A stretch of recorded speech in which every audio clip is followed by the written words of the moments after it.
Welcome to the Entrepreneur Mindset Show, and we have a beautiful guest here today, Jamie Wyngaard. I'm going to just make sure that we press live on our Instagram page so that everybody there that's joining us from that side. Today is a very, very intriguing gentleman that's joining us here with a inspiring journey. I almost want to put him on the spot and ask us to tell us how young he is, because he's very young. But I'll read a little bit about him. Today's conversation, the theme is really around innovating across industries. So yes, there's a keyword there. He's an absolute innovator, and a journey through mobility, tech, and beyond. Very much a visionary entrepreneur. I am yet to meet such a young human being that is just so diverse, dynamic, and visionary, and a great thought leader, and probably equally also a wonderful thinking partner. We're going to Thanks, span Anissa. into, and I'm not sugarcoating it. I have really enjoyed engaging with Jamie, but I'll share some more around where we met.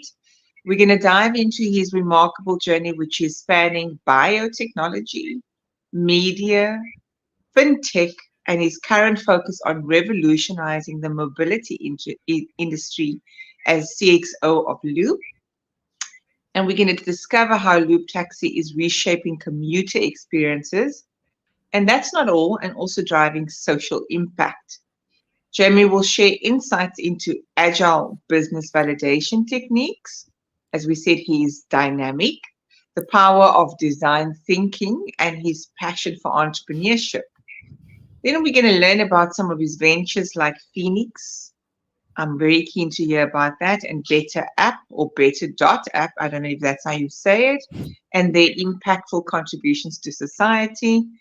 And just overall, a humble human where we're going to learn about so much around his different experiences. But here's a short bio, because he had a short bio and an expansive one, but we don't want to delve into the big long bio. So here's a short version. He's an award-winning Cape Townian entrepreneur and design thinking thought leader with a vast background ranging from biotechnology to media and fintech. And we've said he's currently focused on Loop. So without further ado, thank you for those that have joined us. I think these are all your fans on Instagram. Firoza, thank you for being here. Rory, clouds, something, rain, rainbow flavor. It is raining crazy in Cape Town, so I am feeling that coldness. Jazz V, Moodley, and call me Mr. Julie. Are those all your people? Where are you seeing the streams? I just want to check out who's logging in. Thanks for the shout outs. Yeah. So I'm seeing it on my Instagram handle. So as I'm live now, I can see those that are here with us and those that are commenting. So please don't hesitate to put Jamie on a spot if you need to and ask him as many difficult questions. Please, I encourage you, ask the most difficult questions that you need to. This is an interactive and engaging conversation. Yes, we have a structure and flow on what I'm going to be asking, but I really want to be more guided by where Jamie's going to take us in this conversation. So let's start. Let's start at the beginning. I always ask this question. What Well, I'm is gonna say your thank you first, why? Anissa. I'm gonna Yeah, definitely go thank you for the introduction because you made me sound, I think, better than I actually am. But I'll accept. But my why, jumping straight into your answer, I think it's really about finding purpose, and I think solving problems and feeling like that is my purpose is kind of what drives me. Because you mentioned quite a few things. Loop is the number one thing that I'm focused on that now. But there has been other Mhm. projects before, and it was always about I would I would want to say making an impact. Yes. Okay. But now you've gone through so many different, multiple journeys, as we've said. Thank you, Imtiaz, for joining. It's good to have you here. Craig, thank you for being here. And yes, no question is too difficult for Jamie. Clouds, Rain and Rainbow is saying, and Zubair is also here. So there must be a backstory. Can you tell us how young you are? Are you okay to share that? Sure, I'm fine sharing it, but I don't think I'm young. Gosh, my knees are giving in. When I stand up too fast, I get dizzy. So I don't. And the grays, since I started with Loop, the grays are popping out. So I'm Oh my 53 gosh, years did old. you see mine? I'm No, silver but gray completely. you look beautiful. I can't wait actually to get a lot of those wisdom pieces coming out. But I'm 33, December baby, 1990, 90s kid. So it's been Mhm. quite a while that I've been alive. I'm actually one of the oldest people at Loop. Next Mhm. to Nuran, we're a few months apart. So I do feel quite old amongst the team. But that's No, my no, age. no. So you 33 asked is where. 33 years young, but you started this journey ages ago, right? So you've dabbled in so many different places. And I asked you to start with your why. And you spoke about something around impact.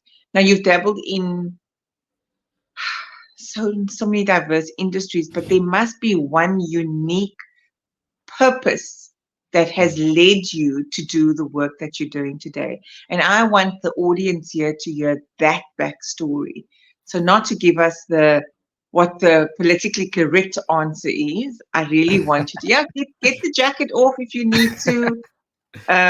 Female.joe joined us. I don't know who these handles are, but thank you for all for being here. Can see it's Jamie's brand fans that are here because I do normally have people joining, but not as fast as furiously as they are here today. So thank you for being here. So give us the backstory, Jamie. Where did this all start? Entrepreneurship for you? Why are you so passionately inspired to make impact in the world across these diverse industries? Yeah, I think from entrepreneurship side, I guess um yeah, you're making me think now. You're making me think, where does entrepreneurship come from? But I've been entrepreneurial through primary school, through high school, university, and I almost want to say it's it's almost been a bit natural entrepreneurship. Mm-hmm. I think I need to do some more self-reflection into where this is coming. I am an entrepreneur, but I also feel like I know that I am neurodivergent a bit with my dyslexia, and the conventional Okay. way of thinking hasn't, or conventional, what people think is conventional, hasn't been my conventional. But I've been good Yes. at solving problems. I've always been good at solving problems, and I think maybe if I go psychological here, maybe that's my gives me that happiness, my mental happiness. That's my drug, my being able to solve something and getting the kick out of it. Like I get to tick off my boxes on my to-do list. So my entrepreneurial journey started, I would say, through market days at school. Okay. And when I would say in high school, it was more a case of, I can't say getting serious with business, but I started a Mhm. retail shop when I was in high school, and I ran selling little items out of my locker at school. That was at Roadside. And what I think made me switch between doing entrepreneurship as a hobby to more case of, I actually need to do this because I need money, was maybe when my father passed away, and that was Okay. in grade 11. So my dad was the breadwinner. My dad was the one working. My mom was a home executive, so she ran the household. But I guess my strive for independence, or my strive for wanting the comfort that I always had when my father was around, the financial comfort, I would Mhm. say, where if I wanted to go out, gonna ask my dad, hey, I need some cash, we're going out this weekend, we have this thing happening. But when things changed and money, my mother didn't work. She was being looked after by my dad. So, and she's never worked. She's never worked since as well. But when someone passes away, you get like a lump sum of cash, but that money starts being used, and we had to be very conscious of how do we utilize the funds we have. I still had to go through school. We still had to the same expenses. It became difficult also for the family with some of the things that we were going through. Um, Mm. and what I didn't want to be was a financial burden to my family, but yet I still wanted my same or even better standard of life. So I took it on myself to look at, how do I just keep making my own money? And from high school, I went through to university, and I was hustling. I was finding ways to make money. I was doing things to make cash. I was actually thinking the other day, there's a friend of mine who I didn't realize how much, I would say, impact I made on other people's lives. But she was telling me Yeah. how she was talking to her mom about me. And one story that she remembered of me was I just came up to her and I said, "Hey, do you have a 300 bucks?" And she was like, "What do you want? What do you mean? Do I have a 300 bucks?" And so I said, "Just give me the money. I'm gonna give it back to you like in an hour's time." And then what Yes. I did was, the library was selling textbooks for like super super cheap, and at the same time, so I was at UWC and there was CPUT across the street. um I forgot the name of this company that buys secondhand textbooks. They were having a pop-up shop at CPUT, which was across the street. So I bought books from our library at like dirt cheap because it was textbooks. I walked across the CPUT and I sold those textbooks at CPUT. And what I did, I got the 300 bucks from her. I came back to her and I gave her like a 400 bucks, and I said thanks for the cash. And she was like, "You just made money out of like nothing." It was a case of spotting opportunity. Look, I had my own money as Amazing. well, and I grew my cash, but I knew to make the journey worthwhile. And I just got more cash and I was just buying more textbooks. And I got back and used the money again to buy more textbooks and back to go sell to them. But that I think that entrepreneurialness of it wasn't just a case of survival now, it was a case of there's certain things that I want in life and I want money for certain things. I don't want to be asking my mom for cash because I knew her situation as well. So Mm, mm. that taught me that look, the fundamentals that it taught me was you can do things. You don't have to be sitting there saying, "Oh, I don't have money, I don't have this, I don't have that." If you want, you can do something about it. And I took that into my hands of being an entrepreneur by saying, I've got a problem to solve, I've got something I want, and I did something about it. I'm not saying that everyone has the ability or the skill to do something. It's just always, it's a good thing to look at your options and to see what you can and can't Yeah. do. So I'm going to challenge you on one thing, and your mom will be very happy with me because, as a single mom of three, yes, I am employed and working, and I'm also an entrepreneur. But being a mom is a monumental job. So you call it a home exec, but earlier on you mentioned something about, but she's not really working and she hasn't worked. Now I'm So gonna definitely it's give my some respect first to my challenge mom, to eh? you to say your mom has done a phenomenal job in raising you in the man Mm, that you are, in the humility and the determination that you have. And clearly you have her attributes as well as your dad, God rest his soul. But your journey is phenomenal for me. You know, that you saw something from nothing. You didn't want to be in a space of scarcity and lack. And automatically that propels you to say, well, I am actually not a victim of my circumstances. I'm going to allow it to shape the direction my life takes on. And then what I love hearing is that you speak about it but being hustle. And I think that it's quite innovative. So you were very innovative in your approach also as that young entrepreneur thinking about possibilities. And again, that's a growth mindset. So where I'm heading with this is that it's not easy doing any type of entrepreneurship because you have to take your pride, you have to see yourself as somebody that is able to achieve something even if nobody thinks that it's possible. So that visionary, mm. innovative part that I mentioned early on. So I didn't oversell you in the beginning there. I think I sold you pretty much as you truly are the embodiment of all of those things. So there must be lots of pain points that happened along the way. When did the social impact thing become more important? Because the initial purpose for starting out was, hey, our circumstances have changed. My dad passed on. Then you looked at, okay, but I want to have a better lifestyle for the betterment of myself and for the greater good of the home Mm. life for my mom, etc. Because I'm sure you also help mom. But Yep. there's also an impact in paying it forward. I think there is a Lee Ashton Buckton.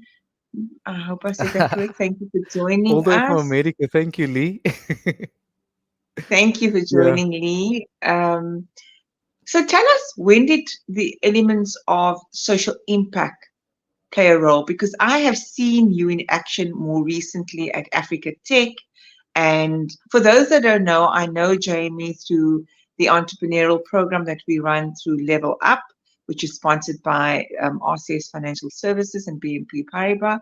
And really, CB Ignition Academy facilitates that program. And so Jamie was like audacious.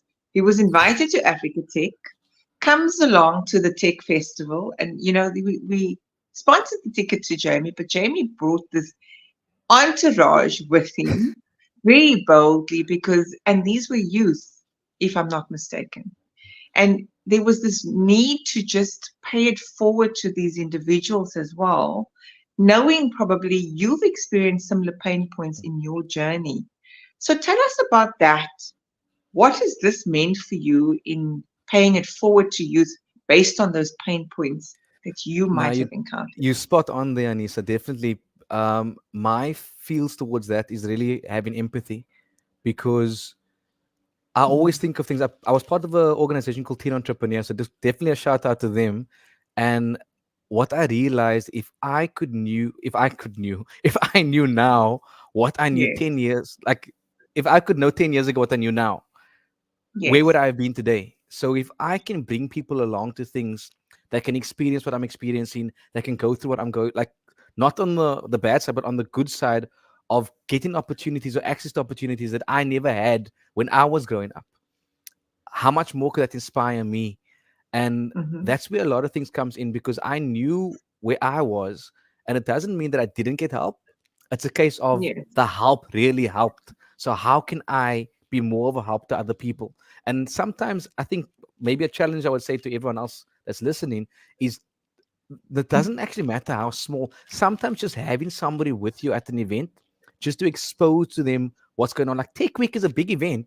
So I brought a whole bunch of Yes. devs with me to come check out what's going on at Tech Week so they can get exposed to like this Listen, is what's Jamie. happening. Sorry, Yeah. Lee says very Jamie to arrive with an entourage classic.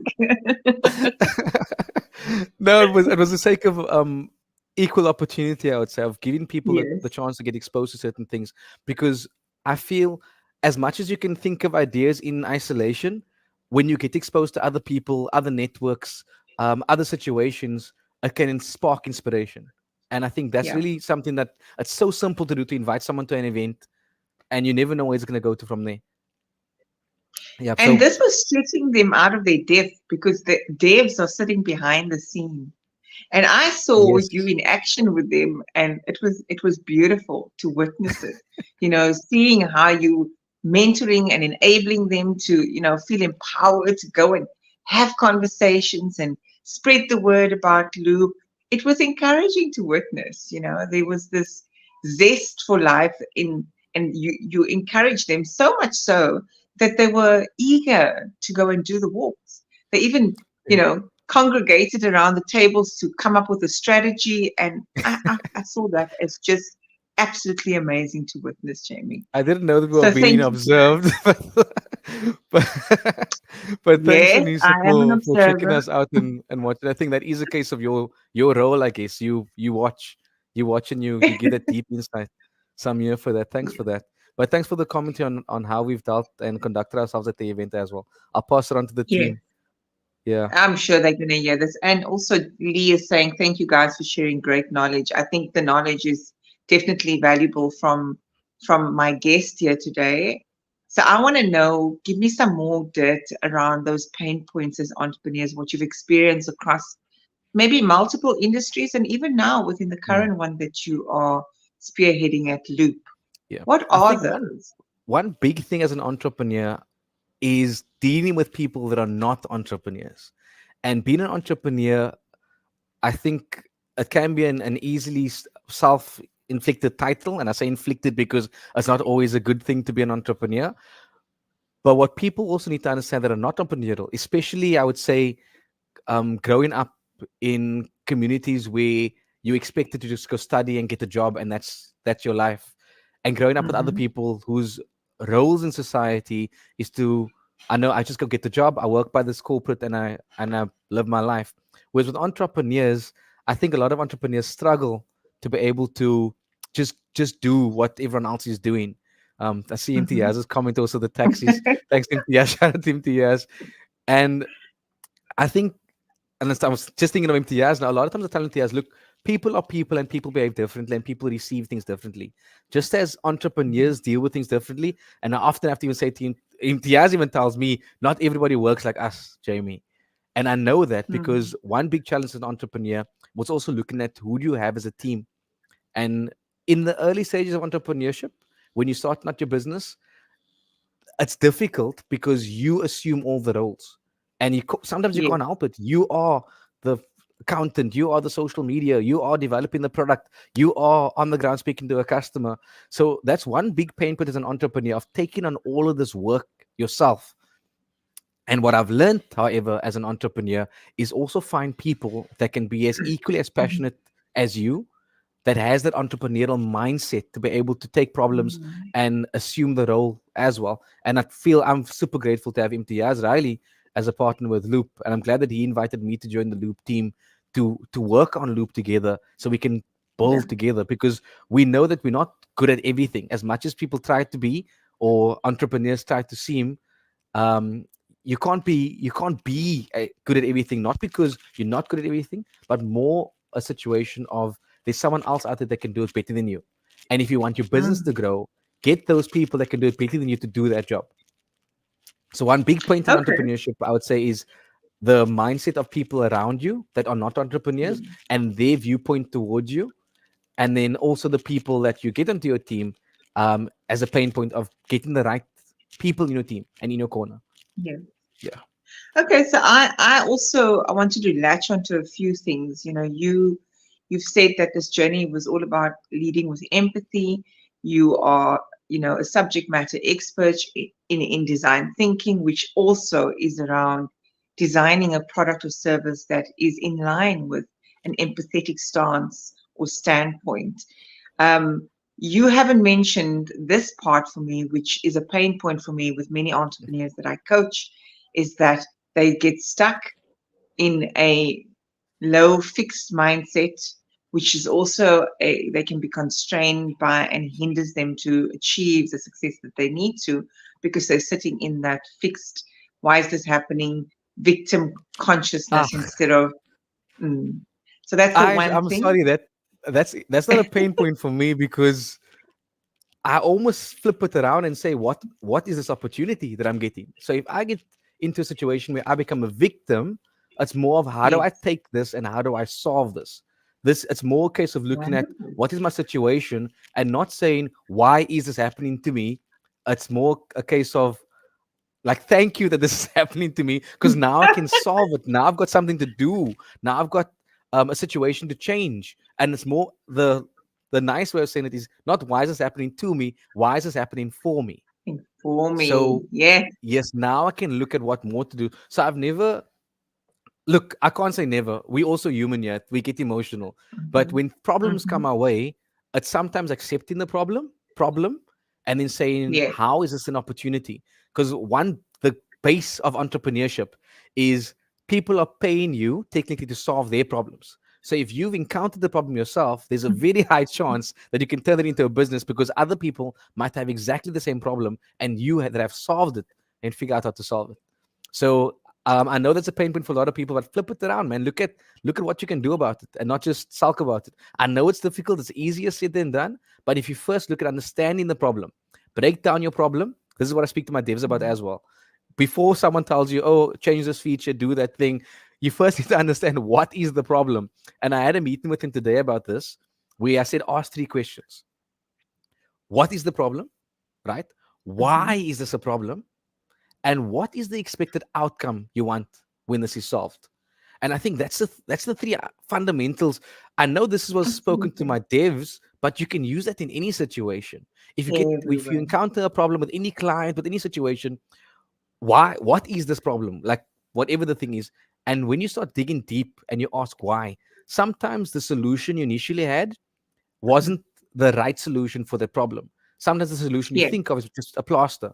Whereas if you go to the Mhm. root cause and you find out why is this happening, why is this a problem, why is this a pain point, and you're able to change from there, but then the outcome that you deliver needs to be in line with what the customer wants. So then you can also ask, so what is the definition of success for you if this happens? What do you want to achieve Mhm. if you give this problem to me now? What do you want in return? So those are Mm. the three questions I gave my devs this morning to look at how do you analyze feedback from users, and I feel like that can be utilized for a lot of things. So let me read some comments. So this is why you are where you are at this tender age. I'm going to say tender age of 33. You are not old, Jamie. So somebody said here now, oh, cloud. Let me just figure this name out. Clouds are rainbow flavor. There we go. Ah, nice. I love that. Now I've got something to do. The man who does it all. That's a comment there. Oh, people have It's jokes, eh? Ronald. Thanks, Ronald. That's Ronald. Okay. Call me Mr. Julie responds and says the problem solver. Let me tell you something. As a coach who works with many entrepreneurs and corporate executives and leaders, people don't have that. And their biggest pain point is that they get stuck in working in the business and don't have that helicopter view that you have just so beautifully articulated. Because that is, a design thinking mindset. And the Mm, principles around that which governs that is leading with empathy. Who am I serving? What is the mm, problem we're trying to solve and why are we solving it? And how are we going to solve this? And where is there social proof and evidence of us having done so? So this is why you are where you are today because you've applied and adopted those principles, right? But when we have partners in business, it's very difficult.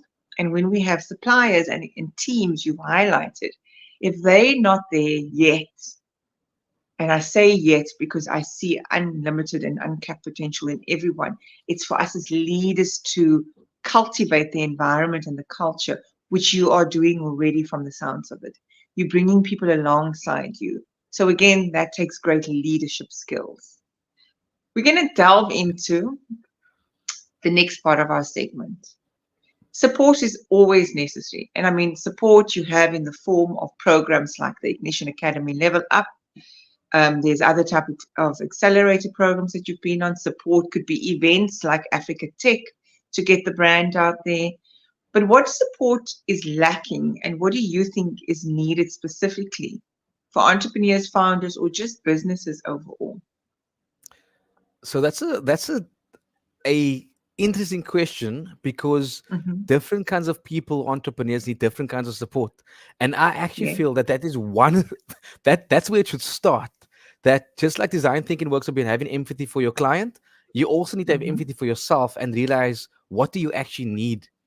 And I see a lot of programs come up where they blanket entrepreneurs, where they just say entrepreneurs needs this, and then the Hmm. entrepreneur ends up wasting their time on the program because what the program is giving and what the entrepreneur needs doesn't align. So I think the first case of support that an entrepreneur needs or anybody is first understanding what your needs are.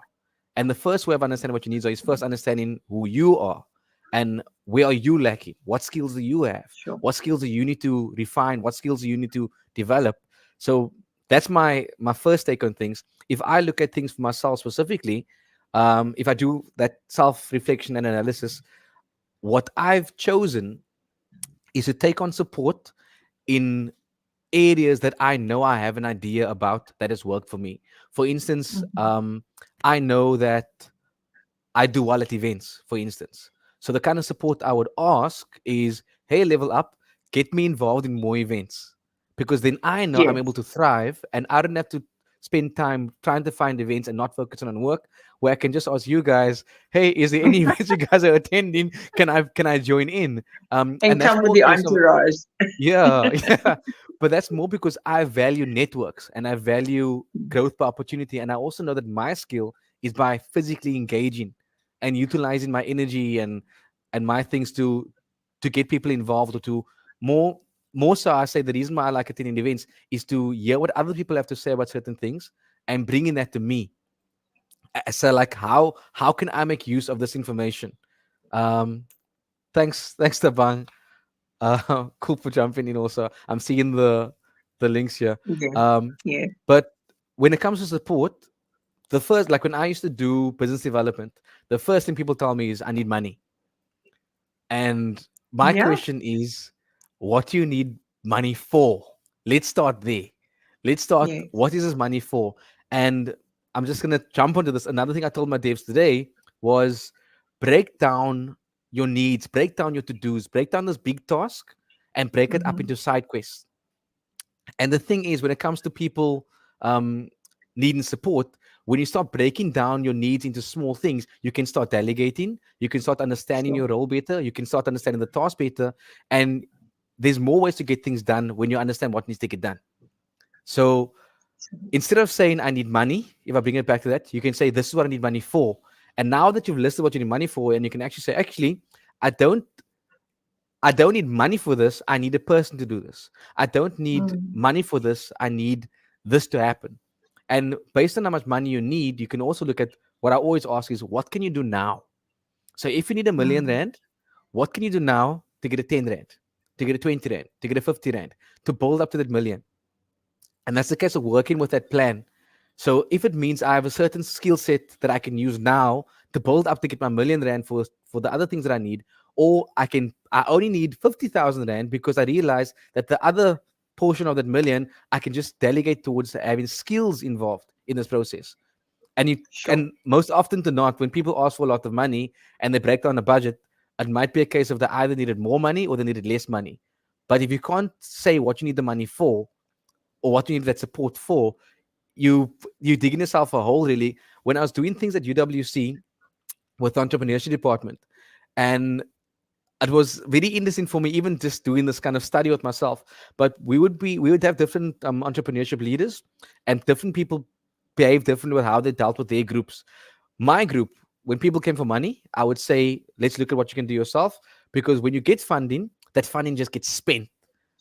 Whereas when I looked at Mm. the other people's businesses, there was a higher chance of success in my group because people were able to survive with or without the money because they made a plan for themselves and they realized what value they bring. Whereas the teams that just received money without the plan, those businesses didn't succeed. They got the money, and a few months later the business was gone. Sure. So it's really a case of understanding that support that you need. And it's not just the support, the financial support. Yes, finances is sometimes important, but what are you going to do with that? Why do you need this? I echo your sentiments on all of the above simply because I work across many ESD programs, um, and different cohorts, entrepreneurial cohorts, also at different stages of business. So whether that's the start founder or a little bit more mature, going from 5, 10, 15, 20, even up to 40 years, right? What I have found is that they're almost trying to get as much as they can from wherever they can. Mm, And then you have this cognitive dissonance thing where they don't have skin in the game. And then they'll show up with interest in across some of these programs just to get what they can get for themselves, but not be fully committed. So mm, I absolutely love that you are educating those that are listening to this to be sure what it is you want. And what I do get a sense of is know what your vision and your mission is and what those values are that are aligned to that vision and mission. And it's not always about extra money or extra resources. mm, Think about it in a lean way. So what can I get and do with the least resources to have the highest impact? Or the flip side of that, time is a resource. How can I leverage my time in such a way that I'm going to get the higher return on mm, investment of that time? And people are not necessarily able to do so. So that is a powerful approach that you're taking in saying, let me understand my business holistically, because that's the mm, essence that I'm getting from what you've shared. If I know myself and how I lead with empathy and what my shortcomings are, I'll know what I need for myself, right? And then I'd be able to lead differently and better. And then from there on out, I'm able to say, from a holistic perspective, who's in this business? What is our mission? Where do we want to get to? And what does that require for us to get there? And almost doing so in bite sized chunks, because what does tend to happen is when a sell the sizzle, and then we forget we need to take it in little milestone chunks. and celebrate the milestones of getting that 100 Rand, as you say. Yeah, Or I think you yeah. said 10 Rand, right? I think you said 10 Rand.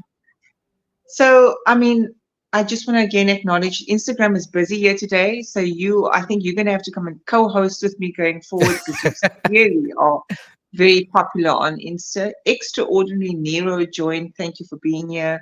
Jiva Yobar, Javay Yobar, Ashraf Buli is here, and Grow SA, which is one of the cohorts that I also work very closely with. So Nice. that would be Ian that is here today. Thank you for being here with us. I want to delve into challenges and lessons that you can share, because now you come across as this enthusiastic problem solver.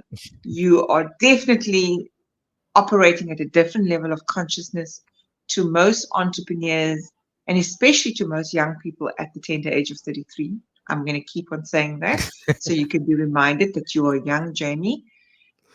It takes a different level of consciousness to see obstacles, barriers as lessons Mm. and not at the end, being at the end of the road. Share with us what some of those challenges and lessons for you personally have been across maybe some of these multiple areas that you've worked across. I think there's a few challenges that I've been through, and I would change in, like you mentioned, like the lessons there. Certain things Mhm, that entrepreneurs face, as even though I mentioned like money shouldn't be a situation, but we're also humans, we also live in lives, we also have rent to pay. So it's always a challenge mhm, of managing finances and managing expectations. There was maybe let me I hope this is okay for me to share. If the guys is also listening, but when Loop keep started, it we didn't real. have money. We didn't have We any got to keep money it when real. Loop started. Yeah, and Yeah. there was a time where for I think about 8 months when we started being able to earn money. We got some Mhm, investors on board. Teen Entrepreneur with Lydia's and Goni is one of our first investors. And Imtiaz and I and the team, we were earning 3,000 Rand a month for mm. about 8 months working on Loop. That's Wow. not that honestly that doesn't cover my rent at all. But we had to find a Yeah. way to make it work. And it was like almost a year of not earning what you know your worth is. So one big challenge and lessons to entrepreneurs and founders is having that grit and having a way to make sure if you're not maybe getting the money out of it, what else can you get out of this where you at least Mm, can solidify things for yourself? But that was more a case of us knowing what we're working towards, and because I was able to do the validation on this business, so I assessed Loop as a whole before jumping into it and realizing what Loop can do and what Loop's going to become. That is why I was able to make the educated decision to not say take a gamble like a lot of entrepreneurs say, oh, it's a risk. It's not a risk. mm, Nothing is really random. You choose what things are going to be and what you want things to become. So because I was able to figure out what Loop's going to be, I wasn't able to decide, okay, I'm going to jump into this, put in the sacrifice, put in the time and the effort, but you needed a grit because the truth is being an entrepreneur is not for everyone. That's when you start getting mm, kickback from the non-entrepreneurs where they look at you with love and care and say, why are you putting yourself through this?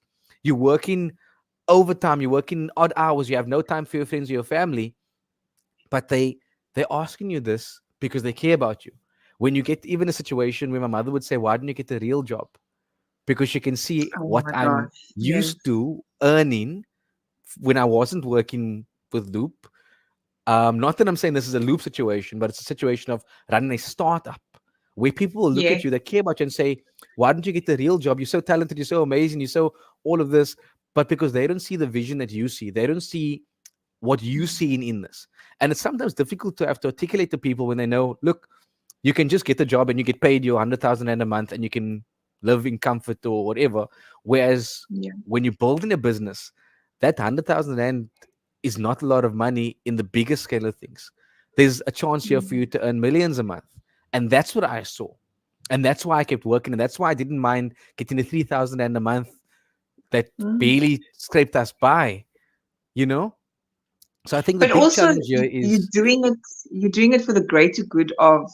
Look at Loop as a business model. mm, You're mm, trying to create accessibility and ease. Yeah. Talk to us about this business model and how it kind of pans into, I'm you're yes, getting me we excited want because to we I'm want to thinking, build a legacy for ourselves and yeah. grow income and build an asset, because this is what business is. It's building an asset for yourself If I and just future look at Loop generations. alone, if I just look at Yes, what Loop has done, not just for us as entrepreneurs, Imtiaz and I and the team, but if I look at the impact it's made in the community for taxi drivers, owners, and associations, where, like, literally in this past 3 months, Loop was yes. able to contribute over 5 million rand into the taxi industry, into people that Wow, are coming that's from Liechtenstein, phenomenal. Manenberg, Kalicha. These are drivers that might have not have received this opportunity to do private corporate trips, but because of Yes, Loop enabling digital payments, we now have enabled more people in our local communities to receive. Look, not one person didn't get this whole 5 million, not even yeah, yeah, Imtiaz yeah. and I, but through distributing the funds that would have usually gone to a private shuttle company or Uber, because of the Yes, amount of people we're transporting, that money has gone through to communities where, the thing I'm going to say that I love about this went to people from Mitchell's Plain, Manenberg, where that money now gets redistributed in that community. As in, but they're going to Jamie, spend. Jamie, sorry to interject. We have an international audience here on my, with my connections as well Okay, as okay. yours. Please talk a bit more in depth around those communities. What are Mm, those communities? Are they underserved communities? Why is it so important that you guys started this? There are many stakeholders. The taxi drivers are entrepreneurs in their own right, but who are all yep. the others that you're impacting? Yeah. So if I just give a description of Loop, I think we haven't done that since we've been talking. We jump No. straight into entrepreneurship. But Loop is a tech company that's enabling payments and enabling Hmm. opportunity and solving problems in the mobility sector. And we started off by doing this for the minibus taxi industry because Imtiaz Riley, who's my partner at Loop and the founder and CEO of Loop, he's from the taxi space, and he's been Hmm. a third generation taxi entrepreneur. So his grandfather was in the taxi business. His father, who sadly passed away about a month ago, was involved in taxis. And now Imtiaz is involved in taxis, and he saw the issues in taxis. And what Loop has done as a tech company is looked at those issues, and one thing we were able to solve was payments. So now you can pay in a taxi via WhatsApp. And the Hmm. nice thing with paying via, we call it chat to pay. The nice thing with chat to pay is that enabled more people, not just taxi drivers, but vendors and entrepreneurs in the taxi to also receive payments via WhatsApp. And our WhatsApp system is quite unique in a sense. It's not just being paid via WhatsApp, but you're paying via chat without any bank charges and without waiting for your money. Unlike Sure. existing technologies like the banks that use banking rails or Yoko or SnapScan and these things, where you have to wait like 2 days for your cash, or you have to they charge you like 8% or 3% or something when using the service. Loop doesn't charge when using our payments service. And the other part of this was because we were able to facilitate digital payments, the taxi industry, the taxi network is now able to access corporate trips, which they could never do before. Because a So corporate, I'm sure you expansion guys for level them. up. Yep. You would never go to a Mhm. taxi rank and say, here's 100,000 Rand, give me 3 taxis for the month. No, A corporate wouldn't do that. But now via no. Loop, Loop vets the taxis, PDP, charter permit. We do training for the drivers. We're even not looking at, we have confirmed we will be doing training for drivers around dealing with people with disabilities. So drivers will get trained on how to handle people that are audibly, visibly, or in wheelchairs. And we're also now onboarding Yeah. specialized vehicles that can do wheelchair transport. And maybe what I should say to your network, if there are corporates out there that needs services for differently able people, can speak to us because we work with the SEB Foundation to subsidize these trips. Because we also know that um, trips for disabled people is a bit more expensive. So the SEB Foundation Talk has about partnered with the us. SME Foundation a bit so The that they SAB can have Foundation. context. So the SAB Yeah. Foundation is linked. They are doing some good work from SAB, but they working on their own as a foundation. And Mhm. Loop has won the development award from the SAB Foundation, and we're using that award money not just for ourselves, but using the award money to help more corporates create an inclusive workplace. One big thing Mm. about Loop is we want to be inclusive, and we also see disability and mobility as a hinder for inclusion for corporates. So to make that a bit easier, we allowing corporate trips to be subsidized for us to bring more people into your workplace that might be a bit differently abled. That's what we do in Wow. on our side as Loop. Yeah, it is kind of a big project, but we're also looking for people that need transport. So if you either a call center or a corporate where you need different kinds of transport, you can come chat to us. We can sort you out.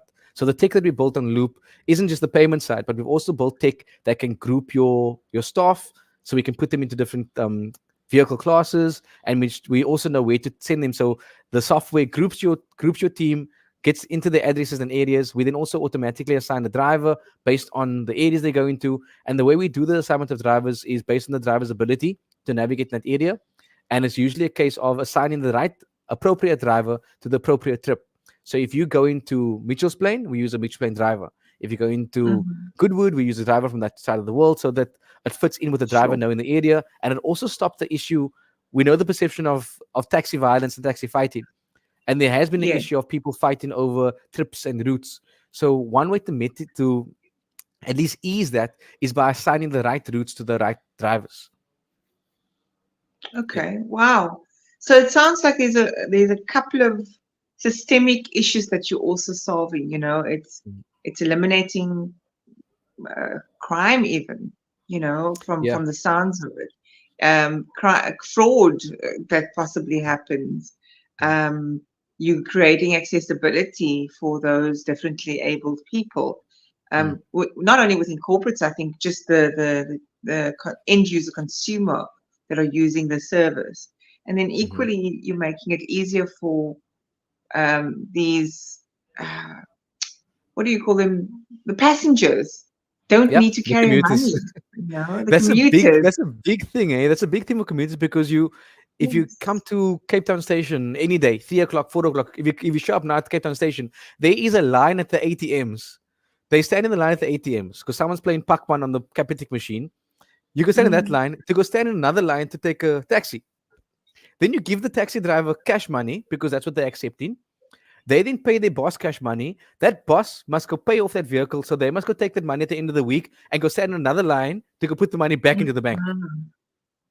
Like, Yeah, if you think yeah. about the user journey, it doesn't make sense. No, it So doesn't.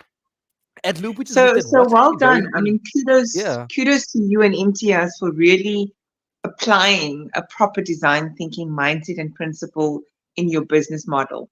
And I think that's the essence that we need to leave our audience with, that are either entrepreneurs, that are founders, that are running businesses, even, because what I've seen, even established businesses, they go with this mindset of, oh, we're doing what's tried and tested, but for who Mm. and at That's what the price? question. For who? You need to know who this is for. Always. Yes. If you don't understand your Mm. customer and their needs and their why, you can't build for them. You can't solve for them. I'm going to throw a curveball question in, which is not normally part of the questions, but you are, as I've said, dynamic, an enthusiastic person, inspiring, innovative, all those beautiful adjectives. But we are all human beings after all, as you've Mm. said and acknowledged yourself. So I want you to be honest, and other than what coming up and showing up with grit and radical resilience, which is linked to grit, it sounds like you are capable of doing that just naturally. But I want to hear how you have possibly sabotaged yourself Ah. or others Oh in your gosh. journey to date. And where have Self you sabotage. either self-sabotaged, okay, or sabotaged somebody else or a project or a situation Mm. that you're now looking back and saying, but you've learned from it. There's no Hmm. shame in Hmm. it. But I really want you to share that battle scar journey. I don't know what that icon is. Oh, okay. Raising hands for that. Yes, I Yeah. agree. I Thanks, agree Raid. with that. Comment. Right. um, well, I think firstly, it took me a while to do self reflection and to realize Hmm. why I'm also doing things. I had to design think myself. And I think a case of self sabotage is being that people pleaser and Uh-huh. making myself someone to please others, even if it means at the detriment of my health, of my well being, of my time. And a simple thing like this is, if I give a simple example, someone shared a reel with me, Kelly, about Yes. someone saying, Kelly Fontaine shared a reel, and she said in the reel it was about someone saying, when someone asks you, "Can I pick your brain?" and you just allow them to pick your brain, but did you realize what it took you to go through to get a brain that somebody wants to pick? Like, that's Yes. like in summary of what it is. And there's been lots of times when I've helped people with their businesses for free, and then Mm, I spent my time. I could have been with friends, I could have been with family, I could have been making my own money, but I sacrificed mm, my time to chat to somebody about their business, and then a month later they don't do their business. Not even a month, sometimes like a week later, like, actually this isn't for me. um so I think a big thing of sabotaging myself is because I wanted, because I could see this could make somebody happy versus my mhm. happiness, I sacrificed my happiness for somebody else, when Yes. I shouldn't be doing that. I need to also respect myself and realize this is my time, this is my worth, this is what I've been through, and the reason somebody sees value in me is because I am valuable. And Yes. it might be a case of me not valuing myself and my time, and that is why I gave up of myself so freely and easily for someone else's happiness. So that, I Great think, is a case of insight there. self-sabotage. Yeah. Great insight there. And I mean, I wanna build on that for a moment, but I just want to say thank you for Calvin joined us. Hafida, thank you for joining us. We still have 10 minutes left. And then again, I think it's Ronald that says Jamie's brain is a boardroom. Yes. And at what cost? I wanna stay with this people pleaser because the segment is really called the entrepreneur mindset and navigating the highs and lows.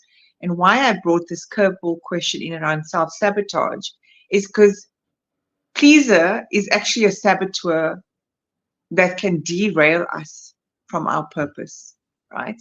And it is underpinned by you need to do some self-reflection. And I mean, you and I have walked a very brief coaching partnership journey. I don't know if I scared I you want more, away, please. Can I get some more coaching? but I scared Jamie away after a few sessions. But it was a deeply reflective journey, simply because we need to take a standstill and say, how are we co-creating how people Mm, treat us?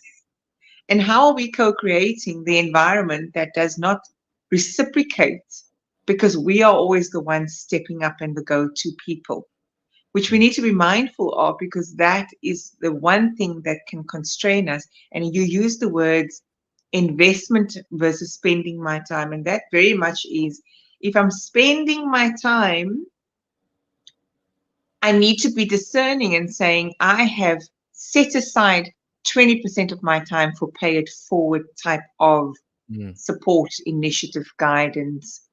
But going forward, I need to be reminded if it's moving past the 20%, what am I not able to look at if I'm not able to establish boundaries and assert those boundaries and keep them in place? Because boundaries are not for others, they are for us. And entrepreneurs don't know how to say no. And if you can't say no and you constantly want to please, you need to revisit your value system as well. yeah. I Because then think you're it's not sure what your the truth art of is. saying no. It's saying no in a way where you don't lose a customer. Saying Yes, not yet, yes, or this is how. not And yet. it's No, interesting how not you yet. mentioned about being able to give back. So Yes. I've got I would say friend. He is a friend, Nathaniel, where we set up something where we help other businesses, but we do it Mm. where at a certain time of the year we go away for a weekend, and we people apply, businesses apply Yes. to get this help. And that has helped me so much.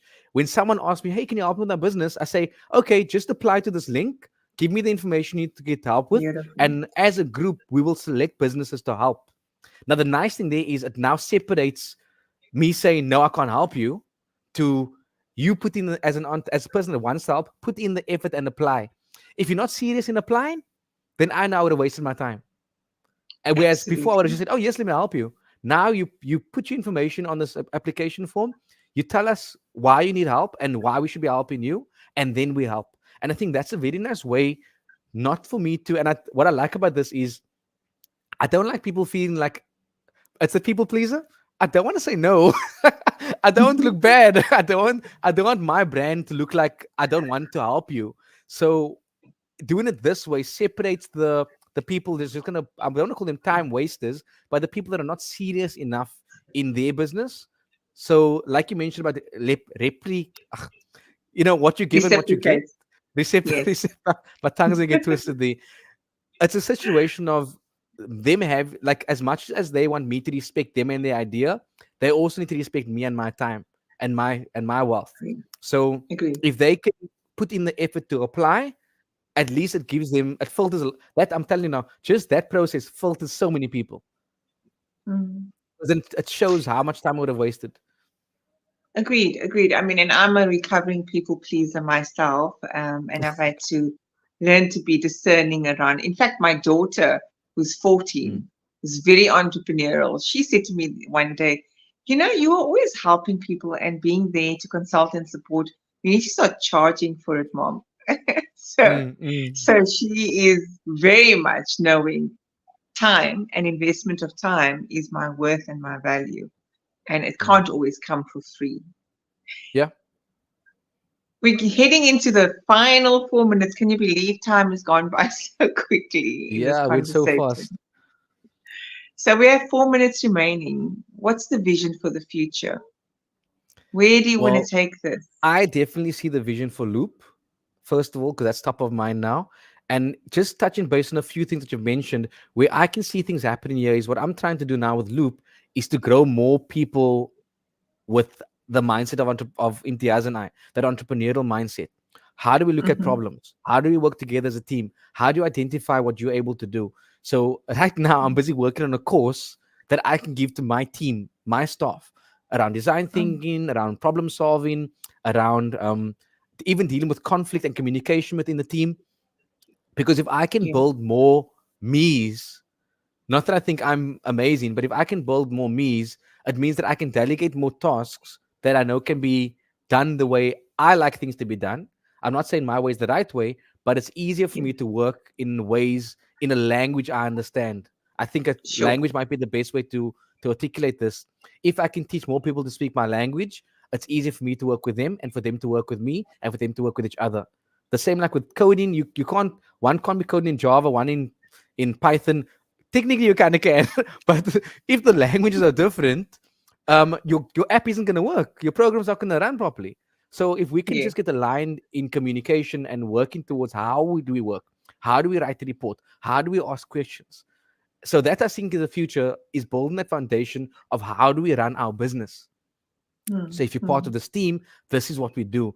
And even tomorrow, I'm doing a little exercise tomorrow morning with the team on how to break down your tasks. And you're gonna get a sneak peek here. And the simple thing of saying, how do you tell an AI, a robot, to make a cup of coffee? And it might say, "Oh, go put the kettle on and make coffee." What is kettle? What is water? What is Yeah, cup? If you're able to yeah. break down this task and explain to somebody that doesn't has no idea what's going on, you're able to understand it yourself. And that ties through this theme of self-discovery and self-awareness. If you Mm. know, if you know what you need to do, if you understand what the problem is, you're able to build on from there. So my vision for the future Absolutely. is, how do we first build and then shoot off? You can't have a rocket without a launch pad. That sounds Mm. nice. I just made that up right now. It Beautiful, sounds cool. beautiful. So we have somebody that said here again, Ronald. Thank you for being so participative. She says such a great live, so informative. I concur. Jamie is a wealth of knowledge, and I kind of want to wrap up in saying what I got out of today is very much actually a model that I focus on, in which is called the SAGE mindset, and Mm, really it is to lead with empathy, because you are the embodiment of that. You are about the people for the people, and thank you you've so learned much. to cultivate self empathy, to be exploratory, and to be that fascinated Mm, anthropologist, and to just be curious all the time. And that's mm. come out very strongly for us here today, is that you are curious. And so you'll never be able Yeah. to lead with empathy and be curious. Otherwise, you'd have a victim mindset. You wouldn't be a problem solver. You would be a contributor to problems rather than solving it. And then we spoke about you being an innovator. Yes, you Mm. absolutely are an innovator. You are Thank you. generative in your approach, which means that we need to continuously, you use the word build many times in this conversation. And I think it is about continuously building. And then not just talking, but walking the walk and taking action and activating it and Mm. doing so with zest and enthusiasm and being willing to fail because you know from that is going to be learnings and you'll iterate from there and in navigating so in a manner that is going to be for the greater good of serving everyone. I'll Mhm. just lastly read some two comments there. Inspiring discussion topics, enjoyed the business support application as a way to allow applicants to put some skin in the game. Thanks for sharpening the blade. That's Ian from Mm. Grow Essay. Thanks, Ian. Angela says, thank you for sharing, Jamie. It's truly aspiring what you are doing. And Mujahid also passed a comment. Sajid just joined us there on the live. Please, for those that joined us in the last 10 minutes, you would want to revisit the replays on either Insta, my YouTube channel, or LinkedIn. I think there were some many golden nuggets that were here today. And I want to thank you, Jamie, for making the time, for Thanks so much. Thanks for inviting me. conveying your knowledge here. Do stay with us. Any last comment that you want to? Oh gosh. Is it just me on the live right now? Okay, I'll just tell people you can get me. Oh, is it just me that you pop off there, Anissa? Yes, yeah, I'm back. I'm back. Okay. Sorry about that. I thought it was gonna be my show now. Yes, I was gonna take over. It is your show. No, no, cool. Thanks, guys, for also participating. And I think if people need questions to you, Anissa, you amazing. The way you can talk to people and unpack and analyze, you a listener. And I think that's a skill that I need to also learn of how to really actively listen to people. So thank you Thank for that. you. Thank you. So stay on the line. I'm going to end off, and then where can they get hold of you, Jamie, if they want to reach you? Um, Best way might be email, Jamie at loop app.co.za. You can get me on Instagram, Jamie Thurston Wyngaard, on LinkedIn, Jamie Wyngaard on LinkedIn. So they can reach out. I'm not Yeah. always checking my DMs, unfortunately. That's why I think Yeah. email might be better when it comes to work wise. Sure. But yeah, I'm around. I Yeah. think We even if don't people know. contact you, they can Yeah. they can just pass the details on. Yeah. There may be people that want to collaborate with you. So I'm always about No, connecting definitely. others and for We're future open for collaboration. collaboration. We are so open for collaboration. Yeah. Okay. So I'm going to end the live, but you stay with me, Jamie. Okay, cool. Thanks, guys.